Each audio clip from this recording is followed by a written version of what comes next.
The Great Hall of the Galactic Council was the largest structure ever built by any species in the known universe. Its dome stretched so high that clouds sometimes formed inside it, and its walls were made of living crystal that sang softly when important decisions were being made. Today, the crystal was silent. Ambassador Catherine Moore stood at the center of the speaking platform, surrounded by 17 alien species who watched her with expressions. I'd learned to read over her 30 years of diplomatic service. The Xanthari looked bored. The Kelvin looked annoyed. The Palaray looked apologetic, but unwilling to speak up. It was the same as always. Catherine was 53 years old, with gray streaking through her brown hair and lines around her eyes that came from many years of smiling at people who did not smile back. She had given her entire adult life to the dream of humanity taking its rightful place among the stars.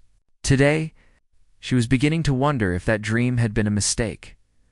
High Arbiter Vilix of the Xanthari hegemony rose from his seat. He was a being made entirely of living crystal, nearly 3 meters tall. Wow. And his body caught the light in ways that made him seem to glow from within. His species had been part of the galactic community for over 50,000 years. To him, humanity was barely a footnote in history. The Council has reviewed humanity's petition for full membership, Velox announced, his voice resonating through the chamber like struck glass. After careful consideration, the petition is denied. Again, Catherine felt Commander Daniel Hayes tense beside her. Daniel was her security chief, a tall man with a soldier's bearing and very little patience for politics. Behind them stood Dr. Lisa Grant, the mission's scientific advisor, who was already taking notes on her tablet with quick, angry movements. May I ask the reasoning? Catherine kept her voice calm and professional. Humanity has been part of the galactic community for only 200 years, Velox replied. This is insufficient time to demonstrate the maturity required for full membership. The Xanthari waited 8,000 years. The Kelvin waited 12,000. Humanity must learn patience. Delegate Morix of the Kelvin Collective made a sound that Catherine had learned was the equivalent of a laugh. He was an insectoid being with 6 limbs and mandibles that clicked together when he was amused or angry. Perhaps humans should focus less on advancement and more on gratitude. You were given provisional membership when many argued you deserved nothing at all. Catherine had heard this argument before. She had heard it 100 times in 100 different ways. Humanity should be grateful for what little it had received. Humanity should not ask for more. Humanity should know its place. The Council has also reached a decision regarding the Outer Reach territories, Velox continued. Human settlements in Sectors 7 through 12 must be vacated within 1 standard cycle. These regions have been reassigned to the Xanthari hegemony for resource development. For a moment, Catherine was not sure she had heard correctly. Those are established colonies, she said, her calm slipping for the first time. Millions of human beings live there. They have built homes, schools, hospitals. Some families have lived there for 3 generations. Provisional settlements, Velox corrected. Humans were granted temporary permission to occupy those sectors. That permission has been revoked. Daniel stepped forward before Catherine could stop him. You cannot simply displace millions of people. Where are they supposed to go? That is humanity's problem to solve. Morix clicked. The Council is not responsible for managing your population. Catherine put her hand on Daniel's arm, pulling him back. She looked around the chamber, searching for any sign of support. The Palori representative would not meet her eyes. The Morvani were whispering among themselves. No one spoke up. 200 years, Catherine thought. For 200 years, humanity had done everything right. When the Xanthari needed peacekeepers for their border conflicts, humans had volunteered. When the Kelvin faced famine, human scientists had developed new crops to save them. When the Pelori were threatened by the Rekkari raiders, human ships had stood between them and destruction, and this was the reward. This was what 2 centuries of service had earned them. Catherine took a deep breath. She thought about the millions of people in the Outer Reach who would receive this news. She thought about the families who would lose everything. She thought about all the times she had told her people to be patient, to keep working, to trust that the Council would eventually recognize their worth. She had been wrong. The Council would never see humanity as equals.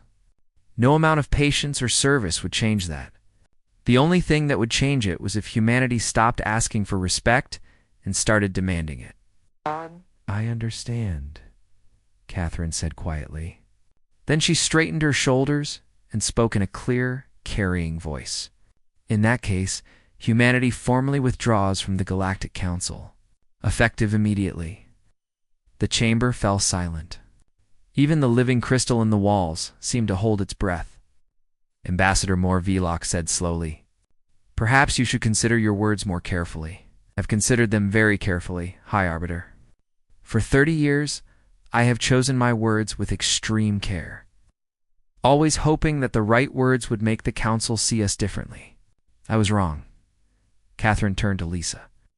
"Dr. Grant, please transmit the withdrawal notice to Earth Command." Lisa nodded, her face pale but determined. "Transmission sent, Ambassador." "This is an emotional reaction," Morix clicked dismissively. "Humanity will reconsider once you have calmed down." "No," Catherine said. "We will not. Humanity has been calm for 200 years. We have been patient and helpful and cooperative. We have done everything you asked and more. And in return, you have given us nothing but contempt." She looked around the chamber one final time. "We are done asking for your approval. We are done waiting for recognition that will never come. From this moment forward, humanity will determine its own path." She turned and walked toward the exit. Daniel and Lisa followed without a word. "Ambassador Moore," Vlock called out, his crystalline form flickering with what might have been concern. "The Council strongly advises against this course of action. There will be consequences." Catherine paused at the doorway. She did not turn around. "Yes, High Arbiter. There will be." She walked out, and the great doors of the Council chamber closed behind her with a sound like thunder in the corridor outside. Daniel let out a long breath. Well, that happened. Lisa was still pale, but she managed a small smile. "I've been wanting to see someone do that for years." Catherine kept walking, her pace steady and purposeful. "Send a message to all human diplomatic missions.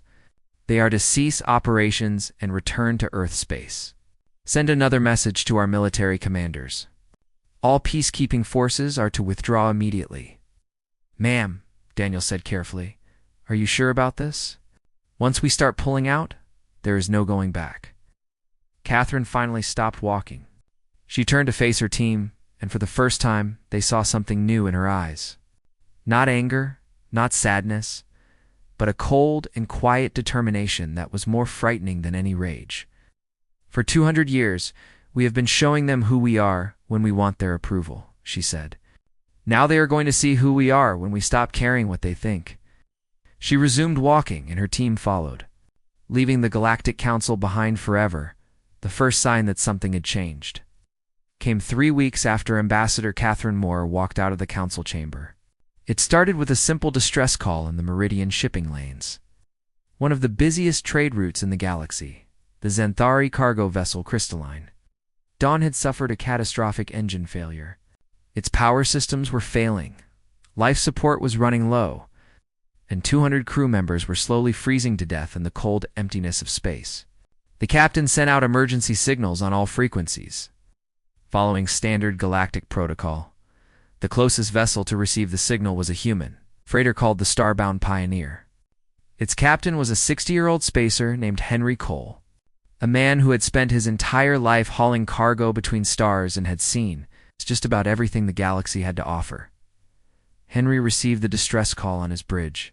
He read it carefully, checked his navigation charts, and confirmed that he was indeed the closest ship capable of rendering assistance. Then he logged the signal in his records, adjusted his course slightly to avoid the drifting Xanthari vessel, and continued on his way. His first officer, a young woman named Patricia Santos, stared at him in disbelief. "Captain, we are required to respond to distress calls. It is galactic law." "Was galactic law," Henry corrected her without looking up from his console.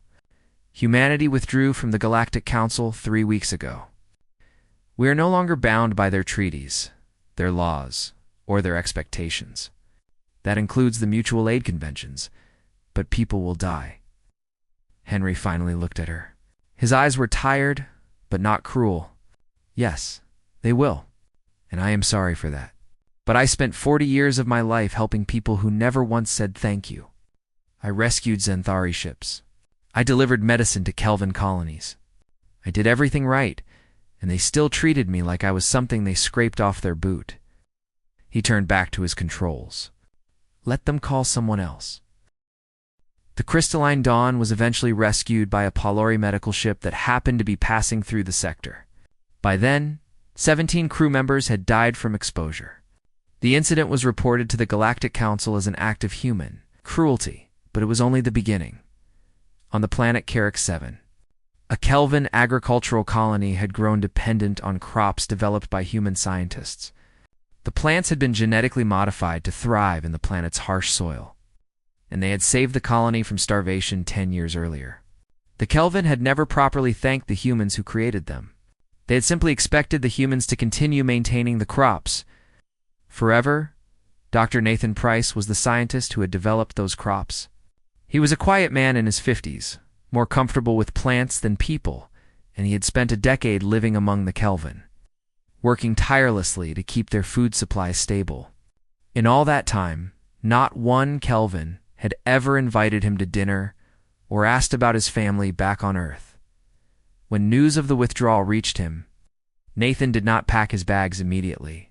He spent one full day in his laboratory, carefully preparing a final transmission. Then he uploaded a shutdown code to the central Calcral network and boarded the last transport off the planet. The crops began failing within a week. The genetic modification that allowed them to survive in Kelvin soil also made them dependent on regular updates from the central system. Without those updates, the plants began reverting to their original, incompatible genetics. Within a month, entire fields were dying. Delegate Morik sent urgent messages to the human embassy on Earth, demanding that Dr. Price return immediately and fix the problem. The messages were received. They were logged. They were not answered. Meanwhile, in the Andromeda border regions, something far more serious was unfolding. For 50 years, human peacekeeping forces had maintained a fragile truce between the Polari and the Rekari. The Rekari were a warrior species who believed that conquest was the natural order of the universe. The only thing that had stopped them from overrunning Polari space was the presence of human soldiers who were willing to fight and die to protect people who were not their own. Commander Sarah Blake led the peacekeeping force on the border world of Pallas 3. She was a career soldier, 45 years old, with a face that showed every battle she had ever fought. Her troops loved her. The Polari civilians she protected feared her, respected her, never quite managed to trust her. When the withdrawal order came, Sarah gathered her officers and gave them the news. Then she began the systematic evacuation of every human soldier, vehicle, and piece of equipment from Polari territory. The Polari governor came to see her on the last day. He was an old man named Velik, who had known Sarah for 15 years. She had saved his life twice. Commander Blake, he said, his voice trembling. Surely you cannot leave us like this. The Rekari will return within days. Without your forces, we have no defense. Sarah continued supervising the loading of equipment onto transport ships. She did not look at him. The Galactic Council has made clear that humanity's contributions are nothing special. We were merely fulfilling basic obligations, according to Delegate Morix. We would not wish to insult you by continuing to provide services that are beneath notice. I never said those things, Velik protested. I have always valued human assistance. You never said anything at all, Sarah replied, finally turning to face him. When the council denied our membership petition, you were silent. When they decided to evict millions of our people from their homes, you were silent. You valued our assistance very much, Governor. You simply never valued us. She walked away, leaving the old man standing alone on the landing pad. 3 days after the last human soldier left Pallas 3, the Rekari attacked. The Polari Defense Forces held out for 6 hours before being overwhelmed. Governor Velik was captured alive. The Rekari kept him alive for a very long time, as an example to others. High Arbiter Vilox convened an emergency session of the council. The great chamber was full of frightened, angry voices, all talking at once. Human engineers operated our fusion plants, reported the Morvani delegate. Without them, half our research stations have gone dark. Human merchants handled 70% of interstellar trade in the outer sectors, added a Palori representative. Without their shipping networks, we cannot get supplies to our colonies. Human medical teams were stationed on 40 worlds, said another voice. Diseases we thought were conquered are returning. Delegate Morix clicked his mandibles nervously. This is an overreaction. Humans are simply throwing a tantrum. They will come back once they have made their point. Will they? Velox asked quietly. What point would that be exactly? That they want to be treated with respect. We told them no. What reason do they have to return? The chamber fell silent. Velox looked around at the assembled delegates. Beings who had ruled the galaxy for thousands of years and had never once questioned their own importance. We told humanity they were insignificant, he said. We are now discovering exactly how significant they were. Far away on Earth, Catherine Moore watched the reports coming in from across the galaxy. Colonies failing. Trade routes collapsing. Wars reigniting. She felt no satisfaction in any of it, but she also felt no regret. This was the price of being taken for granted. This was what happened when you treated good people badly for too long. The galaxy was learning a lesson. Should have learned centuries ago. Catherine only hoped they were paying attention. High Arbiter Velox had never traveled to the Sol system before. In 400 years of diplomatic service, he had never seen any reason to visit the small, unremarkable star that humanity called home. Now, as his ship approached Earth, he was beginning to understand just how much he had. Was missed by never bothering to look. The space around Earth was filled with activity. Ships of every size moved in precise patterns. Entering and leaving the system through jump gates that Velox did not recognize. The technology was clearly human, but it was more advanced than anything he had seen in Council space. He felt a cold sensation in his crystalline core that might have been the beginning of fear. His diplomatic vessel was stopped at the edge of human-controlled space and held there for 6 hours. No explanation was given. When clearance was finally granted, Velox was escorted to a small station orbiting Earth's moon rather than to the planet itself. The message was clear. You are not important enough for the homeworld, Ambassador. Moore met him in a conference room that was clean but ordinary. There were no decorations, no displays of status, no attempt to impress. Standing with her were two people Velox did not know. A heavyset man with a soldier's eyes, and a small woman with the calm expression of someone who had seen everything. Hi, Arbiter, Catherine said politely. This is Secretary of Defense Marcus Webb and Fleet Admiral Grace Chen. Please, sit down. Velox lowered himself into a chair that was clearly not designed for his crystalline form. It was uncomfortable, and he suspected that was intentional. Ambassador Moore, thank you for agreeing to see me. I come with an offer of reconciliation from the Galactic Council. Do you? Catherine's expression did not change. That is interesting. Please continue. Velox had prepared a careful speech full of diplomatic language and graceful compromises. Looking at the three humans across the table, he decided to abandon it. These people were not interested in pretty words. The Council made mistakes, he said simply. The decision regarding the Outer Reach colonies was hasty. It can be reversed. The matter of full membership can be reconsidered. We are prepared to discuss terms. Admiral Chen laughed softly. It was not a friendly sound. How generous. After telling millions of our people to abandon their homes, you are now prepared to discuss whether they can stay. I understand your anger, Velox said carefully. No, Secretary Webb interrupted. You do not. You have never understood anything about humanity, and that is the entire problem. He leaned forward, his large hands flat on the table. For 200 years we did everything you asked. We sent our soldiers to die in your wars. We sent our scientists to solve your problems. We sent our merchants to build your trade networks. And in return, you treated us like servants who should be grateful for the chance to serve. We were following established protocols, Velox said. New species must prove themselves before being granted full status. The Palori were granted full membership after 90 years, Catherine said quietly. The Morvani, after 120. Both species had done far less than humanity. The difference was that they were not human. The Locks had no response to that. It was true, and they all knew it. Let us speak plainly, Catherine continued. The Council does not respect humanity. It never has. You are here now because you need something from us, not because you have suddenly discovered our worth. The moment we return to Council space, the moment the immediate crisis is resolved, you will go back to treating us exactly as you did before. I give you my word that things will be different, Villox said. Your word, Admiral Chen repeated. The Zenthari gave their word to the Pelori 3,000 years ago. They broke it within a century. Your word means nothing. Villox felt his crystalline form flickering with frustration. Then what do you want? Name your terms. The Council is prepared to negotiate. Catherine slid a document across the table. Here are our terms. Villox reviewed the document carefully. With each line he read, his form dimmed a little more. Full voting membership with veto power over Council decisions. Complete sovereignty over all current human-occupied systems, including the Outer Reach territories. Reparations for 2 centuries of economic exploitation. A formal public apology from every Council member species. He looked up. These terms are impossible.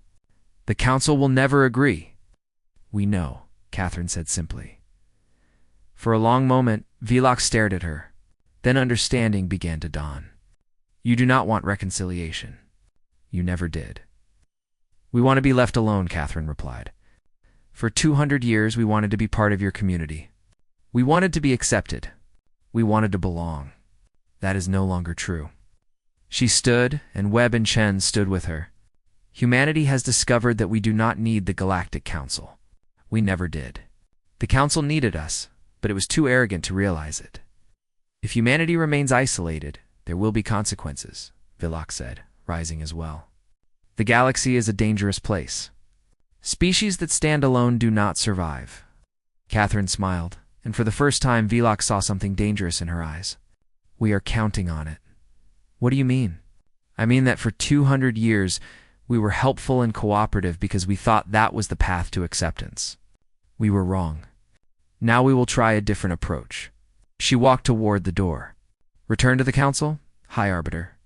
Tell them that humanity is no longer interested in being their friend. We are not interested in being their enemy either. We are simply no longer interested in them at all. She left the room. Webb and Chen followed without another word. Villox stood alone in the empty conference room, his crystalline form flickering with emotions he could not name.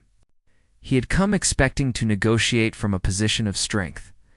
He had expected the humans to be desperate, angry, emotional. He had expected them to make demands that he could bargain down to something acceptable instead. He had found something far more frightening. He had found indifference. As he was escorted back to his ship, Villox passed through the corridors of the human station. He watched the people moving around him, humans of all ages going about their daily lives. None of them looked at him with fear. None of them looked at him with awe. Most of them did not look at him at all.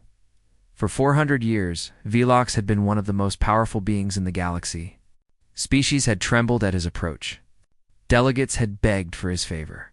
He had grown so accustomed to being important that he had forgotten what it felt like to be ignored. Now he knew, and it was terrifying. On the journey back to Council space, Villox composed his report. He wrote about the meeting, about the impossible terms, about the humans' refusal to negotiate, but he struggled to find words for the thing that troubled him most. Humanity was not angry. Humanity was not afraid. Humanity had simply decided that the Galactic Council was no longer worth their attention. And somehow, that was worse than any threat or ultimatum could have been, because you could fight an enemy who hated you. You could negotiate with an enemy who feared you. But what could you do with an enemy who simply did not care? Villox did not know. And as his ship carried him back to a galaxy that was slowly falling apart, he was beginning to suspect that no one else knew either. 8 months after humanity walked away from the Galactic Council, the galaxy had become a very different place. And none of the changes were good. The Pelori had lost 12 worlds to the Rekkari invasion. The warrior species had swept through Pelori space like fire through dry grass. Conquering planets that had been protected by human peacekeepers for half a century, refugee ships filled every major space lane. carrying survivors who had nowhere to go and no one to help them. The Morvani economy had collapsed completely. Their civilization had been built on interstellar trade, and that trade had depended on human shipping routes through human-controlled space. When humanity closed those routes, the Morvani found themselves cut off from their own colonies. Food shortages led to riots. Riots led to revolution. The central government had fallen 3 months ago, and 17 different factions were now fighting for control. The Kelvin were starving. The crop failure on Carrick 7 had spread to 18 other agricultural worlds, all of which had depended on human-designed plants. Delegate Morix had been removed from his position in disgrace, blamed for antagonizing the humans beyond any hope of repair. His replacement had sent 147 messages to Earth, begging for help. None had been answered. Even the mighty Zinthari hegemony was suffering. Their crystalline ships required rare isotopes for fuel, isotopes that humans had been trading at favorable rates for decades. Without that supply, the great Zinthari fleet was slowly becoming useless. Ships that had once patrolled 1,000 star systems now sat in dockyards, waiting for fuel that would never come. High Arbiter Villox stood before the council and delivered a report that no one wanted to hear. The past 8 months, he said, his crystalline voice heavy with exhaustion. The galactic community has lost more stability than in the previous century combined. Trade networks have collapsed. Wars have reignited. Diseases thought eradicated have returned. And all of it traces back to a single cause: the withdrawal of human support. Representative Palax of the Zinthari military faction slammed his crystalline fist against his seat. How is this possible? Humans are an insignificant species. They have been part of the galaxy for only 200 years. How can their absence cause so much damage? Because we never noticed what they were doing, Velox replied. We saw them as servants and workers, so we did not pay attention to how much they actually contributed. Human engineers maintained infrastructure in 40 sectors. Human merchants connected species that refused to deal with each other directly. Human peacekeepers held together truces that would have collapsed without them. He paused. We told them they were insignificant. We were wrong. Then we must force them to return to their duties, Palax declared. Assemble a fleet. Blockade their systems. Make them understand that they have no choice. A new voice interrupted from the entrance to the chamber. I would advise against that. The entire council turned to see Ambassador Catherine Moore walking calmly toward the speaking platform. She was alone, without guards or escort, and she moved with the relaxed confidence of someone who had nothing to fear. How did you get in here? Palox demanded. Security should have stopped you at the outer gates. Catherine smiled slightly. It was not a warm expression. Your security systems were designed and installed by human contractors. We left ourselves certain administrative privileges, just in case. She reached the center of the chamber and looked around at the assembled delegates. Some stared at her with anger, others with fear. A few, like Velox, watched her with something approaching respect. I am not here to negotiate, Catherine said clearly. I am here to deliver a warning. We have received intelligence that certain council factions are considering military action against human systems. I am here to explain why that would be a very serious mistake. Is that a threat? Palax asked, his crystalline form brightening with anger. It is a fact, Catherine replied. For 200 years, humanity was helpful, patient, and cooperative. Many of you interpreted this as weakness. You believed that we were gentle because we had no other choice. You were wrong. She activated a holographic display that appeared in the center of the chamber. The images showed detailed schematics, strategic analyses, and military assessments that made several delegates gasp. While we were being helpful, Catherine continued, we were also watching, learning, preparing. Humanity now possesses complete intelligence on every council species. We know your military capabilities, your infrastructure vulnerabilities, your internal political divisions. We know exactly where to strike to cause maximum damage. Any species can gather intelligence, Palax said dismissively. True, but we also developed technologies we never shared with the Council.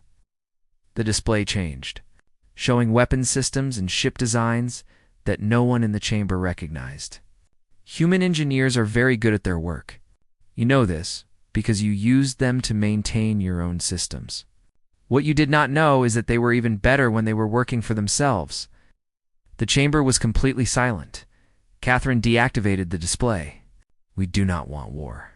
We gain nothing from your destruction. But understand this clearly. If you force a confrontation, humanity will not merely survive. We will win. And then the galaxy will truly understand what it means to have humans as enemies rather than as friends. She turned to leave, then paused. There is another option, of course. The Council could acknowledge its mistakes. It could admit that humanity was treated unfairly. It could offer genuine partnership based on mutual respect rather than condescending tolerance. She glanced back at the assembled delegates, but that would require humility. Based on my experience, I am not optimistic. Catherine walked out of the chamber. No one tried to stop her. In the silence that followed, Velox looked around at his fellow council members. He saw fear on many faces, anger on others, but underneath it all, he saw something new: doubt. For the first time in thousands of years, the masters of the galaxy were beginning to wonder if they had made a terrible mistake. Palix was the first to speak. She is bluffing. Humans cannot possibly have developed weapons capable of threatening us. We must call her bluff. And if it is not a bluff, Velox asked quietly, if they have spent 2 centuries preparing for exactly this situation, we would be starting a war we cannot win against an enemy we do not understand. Then what do you suggest? Palix demanded. Velox was quiet for a long moment. Then he said something that surprised everyone in the chamber, including himself. I suggest we do what the ambassador recommended. I suggest we acknowledge our mistakes and offer genuine partnership. The chamber erupted in protest. Delegates shouted over each other, calling the idea impossible, insulting, beneath their dignity. But Velox noticed that not everyone was shouting. Some delegates, particularly the Palori and Morvani, were listening with expressions of desperate hope, because they understood what some of their colleagues did not. The galaxy was dying. Trade networks were collapsing. Wars were spreading. And the only species capable of putting things back together was no longer willing to do so. If they wanted humanity's help, they would have to earn it. And that meant changing everything. They believed about themselves and their place in the universe. It was the hardest thing any of them had ever been asked to do, but it was also the only choice they had left. 1 year after humanity walked away from the Galactic Council, High Arbiter Velox made a journey he had never expected to take. He traveled alone, without ceremony or diplomatic escort, to the human homeworld of Earth. The journey took 3 weeks. Velox spent most of that time thinking about everything that had happened and everything that might come next. He had been alive for over 400 years, and in all that time, he had never felt so uncertain about anything. When his ship arrived in the Sol system, he was not stopped at the border. He was not held for hours or escorted to some distant station. Instead, he was given clearance to land on Earth itself, at a small facility near the western coast of a continent called North America. President Christopher Adams was waiting for him on the landing platform. He was a tall man in his early 60s, with gray hair and calm brown eyes that seemed to see everything without judging anything. He extended his hand in the human gesture of greeting. High Arbiter Velox. Welcome to Earth. Velox accepted the handshake. The president's grip was firm but not aggressive. Thank you for receiving me, President Adams. I was not certain you would. Neither was I, Adams admitted. But I believe in second chances. Come, let us walk. They walked together through a garden that overlooked a vast blue ocean. The sun was setting, painting the sky in shades of orange and pink that Velox had never seen before. On his homeworld, the sky was always the same shade of cold gray. He had not realized how much beauty he had been missing. I have been alive for 400 years, Velox said after a long silence. I have served on the Galactic Council for most of that time. I have seen species rise and fall. I have witnessed great wars and greater peace treaties. I believed I understood how the universe worked. He paused, his crystalline form flickering with emotion. I was wrong. Wrong about what? Adams asked gently. About everything. About what matters. About how to measure the worth of a species. Vilox stopped walking and turned to face the human president. I measured significance by age and power. Humanity was young and weak by our standards. Therefore, humanity was insignificant. I never considered that significance might be measured differently. Adams nodded slowly. How would you measure it differently now? Velox thought about the question carefully before answering. Your people did not conquer or dominate. You did not build great empires or rule over other species. Instead, you helped. You built connections. You made things work that would not have worked otherwise. He looked out at the ocean. When you stopped, everything fell apart. Not because you were holding things together by force, but because you were holding them together by choice. And that, I now understand, is far more valuable. They resumed walking in silence. The sun continued to set, and the sky grew darker. I am not here as a representative of the council, Velox said eventually. The council is in no condition to negotiate anything. Half the member species are fighting each other or dealing with internal crises. The old order is dying, and no one knows what will replace it. He stopped again and looked directly at Adams. I am here as an individual, asking a simple question. What would it take for humanity to give us a second chance? Adams considered the question for a long moment. Humanity is not vengeful, he said finally. We do not enjoy watching the galaxy suffer. Many of our people argue that we should help, that it goes against our nature to stand by while others are in pain. He paused. But we will not return to being useful servants who are tolerated, but never respected. We did that for 200 years and it broke something in us. Then what do you want? Genuine partnership, Adams replied. Not treaties that make us provisional members forever. Not agreements that can be revoked whenever it is convenient. Real equality. Real respect. Real collaboration, where our contributions are valued and our voices are heard. That will require fundamental changes to how everything operates, Velox said. Yes, it will. Velox was quiet for a long moment. The stars were beginning to appear in the darkening sky. Thousands of points of light representing worlds and civilizations that were struggling to survive. He thought about everything he had done in his long life, all the decisions he had made, all the times he had looked down on species he considered inferior. He thought about Ambassador Catherine Moore walking out of the council chamber, and the look in her eyes when she turned away, not anger or hatred, but disappointment. She had truly believed, until that moment, that the council might do the right thing. She had given them one last chance, and they had failed her. Velox did not want to fail again. I cannot promise that everyone will agree, he said finally. There are many in the galaxy who still believe humanity can be ignored or coerced. They will resist change until they have no other choice. And what do you believe? Velox looked at the human president, this quiet man who led a species that had been dismissed and insulted and pushed aside for 2 centuries. A species that had responded not with violence or revenge, but simply by refusing to help people who did not appreciate them. I believe that the galaxy needs humanity, Velox said slowly. Not as servants, not as workers. As partners, as equals, his crystalline form brightened slightly. And I believe that if we cannot learn to treat you that way, then we deserve whatever happens to us. Adams extended his hand again. Then let us begin, High Arbiter. Not as council member and provisional species.